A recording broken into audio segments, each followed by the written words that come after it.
Start करें वादा जी। पिछले 1 साल से भारतीय जनता पार्टी के प्रवक्ता, भारतीय जनता पार्टी के नेता प्रेस कॉन्फ्रेंस कर करके बार बार ये आरोप लगा रहे हैं कि दिल्ली में शराब घोटाला हुआ। जो भारतीय जनता पार्टी के प्रवक्ता प्रेस कॉन्फ्रेंस कई महीनों तक लगातार करते रहे, वही प्रेस कॉन्फ्रेंसेस के आरोप उसके बाद सीबीआई और ईडी की चार्जशीट में आ गए। 6 महीने से ज्यादा से सीबीआई और ईडी जांच कर रहे हैं। उन्होंने कुल मिलाकर 500 से ज्यादा अफसर इस तथाकथित शराब घोटाले की जांच में लगाए हैं। तो क्या है ये तथाकथित शराब घोटाला? इस तथाकथित शराब घोटाले में मुख्य रूप से 2 आरोप हैं। पहला आरोप है कि नई शराब नीति बनाने के एवज में शराब कारोबारियों से 100 करोड़ रुपए की रिश्वत या किकबैक लिए गए। यह पहला आरोप है जो भारतीय जनता पार्टी लगाती है और उनके बाद सीबीआई और ईडी ने लगाया है।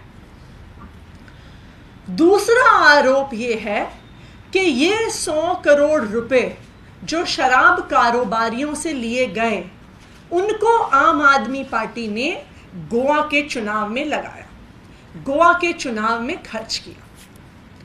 ये आरोप पिछले 1 साल से बार बार भारतीय जनता पार्टी के अलग अलग नेता, अलग अलग प्रवक्ता प्रेस कॉन्फ्रेंस करके सुना रहे हैं। लेकिन कल राउज एवेन्यू कोर्ट ने एक फैसला दिया।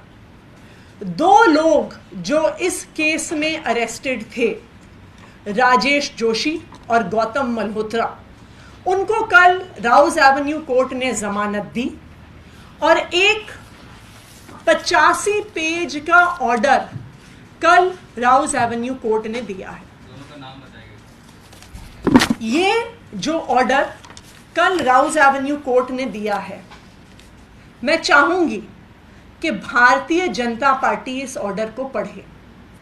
मैं चाहूंगी कि जो सारे टीवी चैनल पिछले 1 साल से इस तथाकथित घोटाले की रिपोर्ट्स चला रहे हैं, इस ऑर्डर को पढ़ें, क्योंकि कल का ये राउज एवेन्यू कोर्ट का ऑर्डर ये स्पष्ट कर देता है कि 100 करोड़ तो छोड़िए, 30 करोड़ छोड़िए, एक नए पैसे के भ्रष्टाचार का सबूत ईडी और सीबीआई के पास नहीं है।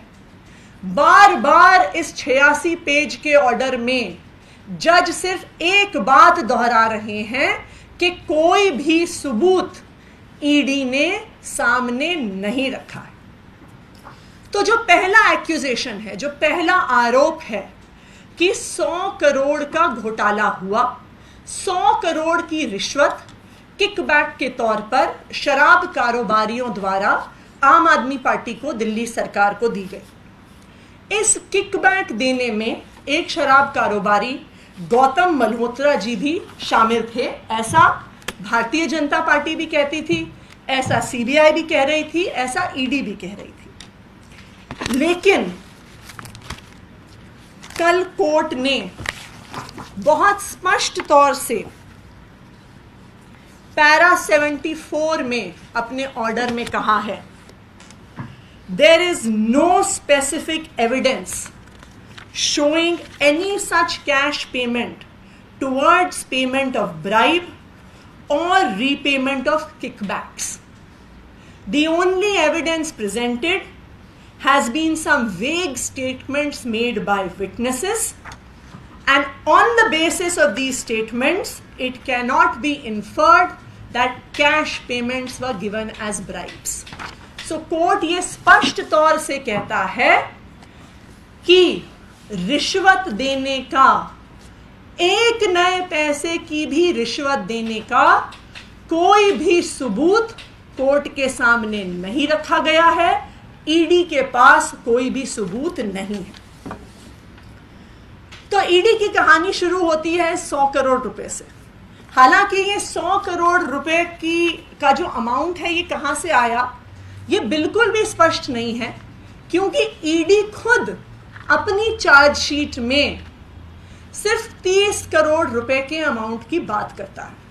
तो पहले 100 करोड़ से तो ईडी खुद 30 करोड़ पे आ गई। ये जो 30 करोड़ है जो तथाकथित रूप में किकबैक के रूप में आया, उस पर यह आरोप है कि एक शख्स जिनका नाम है राजेश जोशी, जो बेचारे एक छोटे से वेंडर हैं, पोस्टर लगाते हैं, आउटडोर की होर्डिंग लगाते हैं, एसएमएस भेजते हैं, आईवीआर कॉल भेजने वाले एक छोटे से वेंडर हैं, उन पर यह आरोप लगा कि 30 करोड़ रुपए इस रिश्वत से, इस किकबैक से राजेश जोशी जी के माध्यम से दिल्ली आया और फिर राजेश जोशी जी ने ये 30 करोड़ रुपए दिल्ली से गोवा पहुंचाया।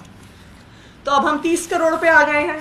तो इस 30 करोड़ की क्या कहानी है, इसको हम देखते हैं।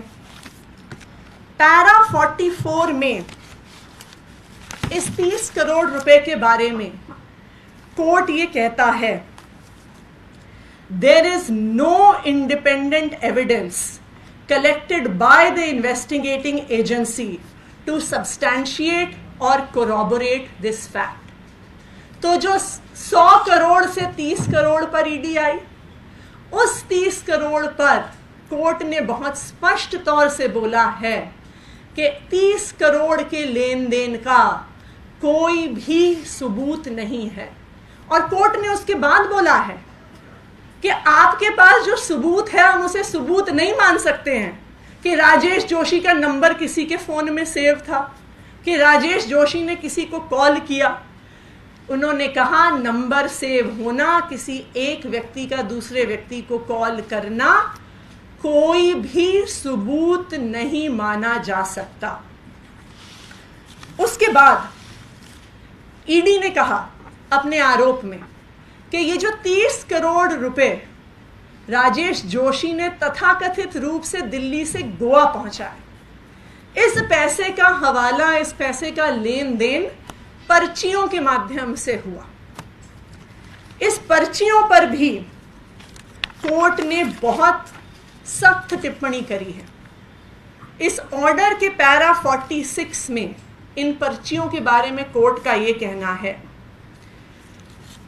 however, even these paper slips have not been recovered either in hard or in digital form from the mobile phone of any witness or any hawala operator. Number 2, no record seized from any hawala operator in connection with this amount has been presented to the court।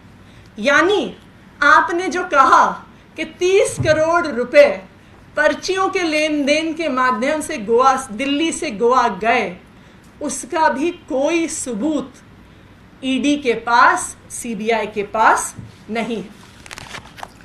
तो ये तो ध्वस्त हुआ पहला आरोप कि 100 करोड़ की रिश्वत दी गई, क्योंकि ना 100 करोड़ की रिश्वत का, ना उस 100 करोड़ के लेन देन का, ना उसको दिल्ली से गोवा या कहीं पहुंचाने का कोई भी सबूत कोर्ट के सामने रखा गया। दूसरा आरोप, दूसरा मुख्य आरोप जो इस शराब घोटाले में तथाकथित रूप से लगाया गया है कि जो पैसा रिश्वत के तरह से किकबैक के तौर पर 100 करोड़ रुपया आया, उसको गोवा के चुनाव में खर्च किया गया। पिछले 6 महीने से ईडी, सीबीआई के सारे अफसर गोवा में बैठे हुए हैं। उन्होंने आम आदमी पार्टी के साथ काम करने वाले हर वेंडर के ऑफिस में छापा मार दिया, हर वेंडर को पूछताछ के लिए बुलाया, कभी गोवा में बुलाया, कभी दिल्ली में बुलाया। 6 महीने की पूछताछ, 6 महीने के रेड, 6 महीने के छापों के बाद जिस ईडी ने 100 करोड़ रुपए के घोटाले का आरोप लगाया, उन्होंने कोर्ट के सामने कहा कि आम आदमी पार्टी ने गोवा के चुनाव में 19 लाख रुपए कैश में खर्च किया है।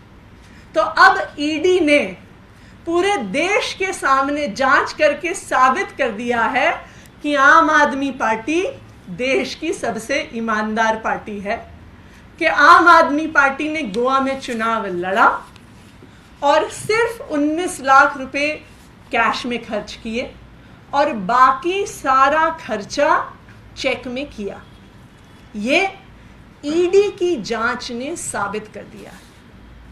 तो कल जब राउज एवेन्यू कोर्ट का ये ऑर्डर आया तो मुझे ये लगता है कि इस ऑर्डर के आधार पर जो भारतीय जनता पार्टी के प्रवक्ता, जो भारतीय जनता पार्टी के नेता पिछले 1 साल से चिल्ला चिल्ला के कह रहे थे कि शराब घोटाला हुआ, शराब घोटाला हुआ, अब मैं उम्मीद करती हूं कि वो उतनी ही प्रेस कॉन्फ्रेंस करके माफी मांगेंगे कि कोई भी घोटाला नहीं हुआ, कोई भी घोटाला नहीं हुआ और हम 1 साल से झूठ बोलते हुए आ रहे हैं।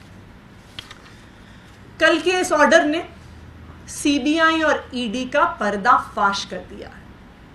अब यह स्पष्ट हो गया है कि ये जो चार्जशीट हैं जो सीबीआई और ईडी दाखिल करती हैं, ये सीबीआई और ईडी के दफ्तरों में नहीं लिखी जाती हैं, ये प्रधानमंत्री कार्यालय में लिखी जाती हैं और फिर प्रधानमंत्री कार्यालय से इनको ईडी और सीबीआई को दिया जाता है और कहा जाता है कि अब जो हमने इसमें आरोप लगाए हैं, जो हमने चार्जेस लगाए हैं, इनको जस्टिफाई करने के लिए आप कोई गवाह ढूंढ के लेके आइए, इनको जस्टिफाई करने के लिए आप कोई एविडेंस लेके आइए। तो फिर ईडी और सीबीआई क्या करती है? वो लोगों को बुलाती है, डराती है, धमकाती है, उनकी कनपट्टी पे थप्पड़ मारकर उनके कान के पर्दे फाड़ती है और फिर उनसे अपने बयान लिखवाती है। जैसा हमने देखा कि 3 लोगों ने, 3 विटनेसेस ने अपने बयान वापस लिए, जिसमें शामिल है समीर महेंद्रू, अरुण पिल्लई, चंदन रेड्डी, और सबने कहा कि हम पे दबाव बनाया गया। चंदन रेड्डी की तो मेडिकल रिपोर्ट भी दिखाती है कि उसे मार मार के उसके कान के पर्दे फाड़ दिए गए। और सीबीआई और ईडी क्या करती है? जब उन्हें कोई ना कोई सबूत दिखाना होता है तो सीबीआई और ईडी को फिर झूठ बोलना पड़ता है कि मनीष सिसोदिया जी ने एविडेंस डिस्ट्रॉय करने के लिए 14 फोन तोड़ डाले।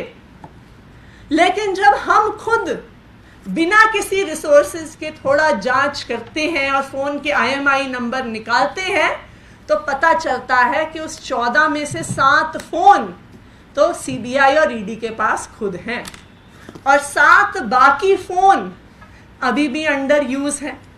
तो ये भी सीबीआई ईडी को जो झूठे एविडेंस प्रेजेंट करने पड़ते हैं उनका पर्दाफाश हो जाता है। फिर सीबीआई और ईडी को लगता है कि हमें कुछ तो दिखाना पड़ेगा, हमें ऊपर से आदेश आया है, हमें पीएमओ से आदेश आया है, तो फिर वो चार्जशीट में संजय सिंह जी का नाम डाल देते हैं। लेकिन जब संजय सिंह जी उन्हें लीगल नोटिस भेजते हैं तो फिर ईडी को माफी मांगनी पड़ती है और कहना पड़ता है कि जी हमसे गलती हो गई, हमने गलती से संजय सिंह जी का नाम डाल दिया। तो कुल मिलाकर एक चीज अब देश के सामने आ गई है कि जो कुछ भी शराब घोटाले के नाम पर बताया जा रहा है ये सरासर झूठ है, बेबुनियाद है, बिना किसी सबूत के है। कोई भी ऐसा घोटाला नहीं हुआ है। और अब कोर्ट की ऐसी टिप्पणी के बाद जहां पर कोर्ट अपने आदेश में यह कहता है कि किसी भी आरोप के लिए there is absence of any satisfactory corroborative material and there are contradictions and deficiencies in the statements that are being made by the enforcement directorate। तो जब कोर्ट ईडी के बारे में ऐसा बयान देता है तो अब देश के प्रधानमंत्री नरेंद्र मोदी जी की और उनकी पार्टी भारतीय जनता पार्टी की ये जिम्मेदारी है कि वो सामने आए और देश से माफी मांगे कि वो पिछले 1 साल से पूरे देश को गुमराह कर रहे हैं, आम आदमी पार्टी को बदनाम कर रहे हैं, अरविंद केजरीवाल को बदनाम कर रहे हैं, मनीष सिसोदिया जी को बदनाम कर रहे हैं। Thank you.